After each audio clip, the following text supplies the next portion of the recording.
20 साल से सत्ता में रहने के बाद भी अमित शाह बोल रहे हैं कि अगर बिहार को बचाना है तो एक बार फिर से एनडीए का सरकार बनाना है।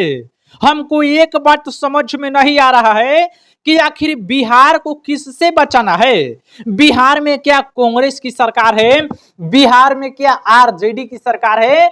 क्या ये लोग लूट रहे हैं कि इन लोगों से बिहार को बचाना है? बिहार में 20 सालों से एनडीए गठबंधन की सरकार है, फिर भी हमारे अमित शाह जी भाषण दे रहे हैं कि बिहार को बचाना है तो एनडीए सरकार बनाना है।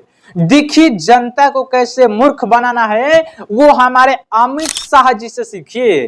अमित शाह बिहार आए हुए थे, कल के दिन बिहार आए हुए थे, उन्होंने कुछ भी बिहार को नहीं दिया, लेकिन बिहार की जनता को डरा के चले गए कि अगर आप आरजेडी को वोट देते हैं तो फिर से जंगल राज आ जाएगा।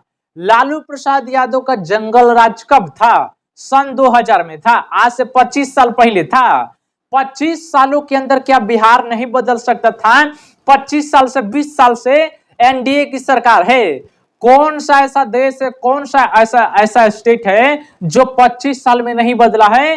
पहले पाकिस्तान का हालत क्या था, पहले यूक्रेन का हालत क्या था, पहले अमेरिका का हालत क्या था? आज से 25 साल पहले अमेरिका क्या था, दुबई क्या था, और आज कहां है ये देखिए। जनता को बलगराने का काम कर रहे हैं, जनता को मूर्ख बनाने का अमित शाह काम कर रहे हैं, डरा रहे हैं, धमका रहे हैं कि अगर आप आरजेडी को वोट दीजिएगा तो फिर से जंगल राज ला देगा, और हमको वोट दीजिएगा तो जैसा बिहार चल रहा है वैसा बिहार को चलने देंगे।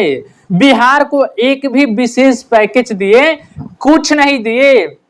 गृह मंत्री है अमित शाह जी, बिहार के लिए कुछ सोचे भी नहीं, बस आए चुनाव प्रचार किए, जनता को बताए कि आरजेडी को वोट नहीं देना है, चारा चोर वाले को वोट नहीं देना है, और कांग्रेस को वोट नहीं देना है। और आप सभी लोगों से हम विनती करते हैं कि कांग्रेस पार्टी को कभी भी वोट मत दीजिएगा, ये लोग बिहार विरोधी है। आप हो सके आरजेडी को वोट दीजिए, बीजेपी को दीजिए, जनसुराज को, किसी भी दल को वोट दीजिए, पर कांग्रेस को वोट मत दीजिएगा, क्योंकि कांग्रेस बिहार विरोधी काम करती है।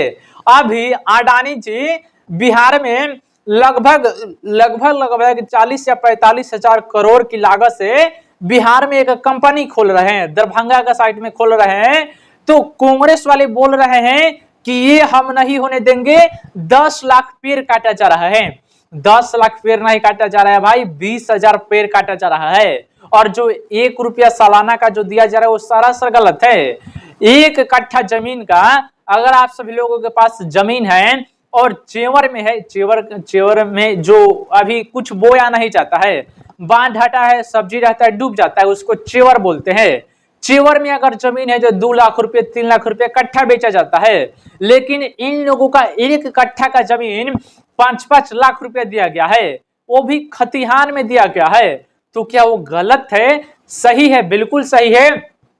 1 एकड़ जमीन का एक व्यक्ति को 1.5 करोड़ मिला है और एक व्यक्ति को 80 लाख मिला है। जिसका रोड पर था 1 एकड़ में 16 कट्ठा आता है, 16 कट्ठा का जब 80 लाख रुपया मिल रहा है और जिसका रोड पर है उसको 1.5 करोड़ रुपया मिल रहा है, तो बहुत अच्छी बात है। और इतना पैसा दे के जमीन खरीदा गया है, कहीं से गलत बात नहीं है। लेकिन कांग्रेस पार्टी इसका विरोध कर रही है कि हम फैक्ट्री नहीं लगाने देंगे, चाहे इसके लिए जो करना पड़े। कांग्रेस पार्टी को कभी भी वोट मत दीजिएगा, बिहार विरोधी है, देश विरोधी है। हम बात कर रहे थे अमित शाह जी पर। अमित शाह सिर्फ जनता को मूर्ख बनाने आए थे, इसके अलावा और कुछ नहीं। ना तो कभी ये फैक्ट्री पे बात करते हैं, ना ही इंडस्ट्री पे, कुछ चीज पे बातें नहीं करते हैं। जेपी नड्डा जी आते हैं तो कुछ ना कुछ दे के जाते हैं, प्रधानमंत्री जी आते हैं तो कुछ ना कुछ दे के जाते हैं, लेकिन अमित शाह सिर्फ जुमलाबाजी करते हैं।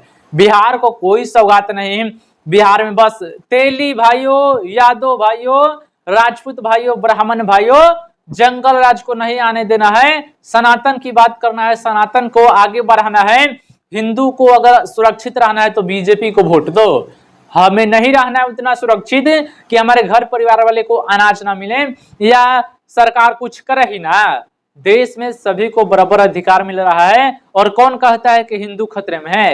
हिंदू खतरे में नहीं है, बीजेपी की गवर्नमेंट की वजह से मुसलमान खतरे में है, ये बात आप सभी लोग पता कर लीजिएगा। कुछ लोगों को मालूम भी होगा। अमित शाह जैसे लोगों का विरोध करिए, बहिष्कार करिए, कहीं पे जा रहे हैं तो विरोध करके भगाइए, बोलिए कि मत आइए। सिर्फ जनता को मूर्ख बनाने का काम कर रहे हैं, इसके अलावा कुछ नहीं। चलिए अपनी राय बताइएगा कमेंट बॉक्स में। जय हिंद।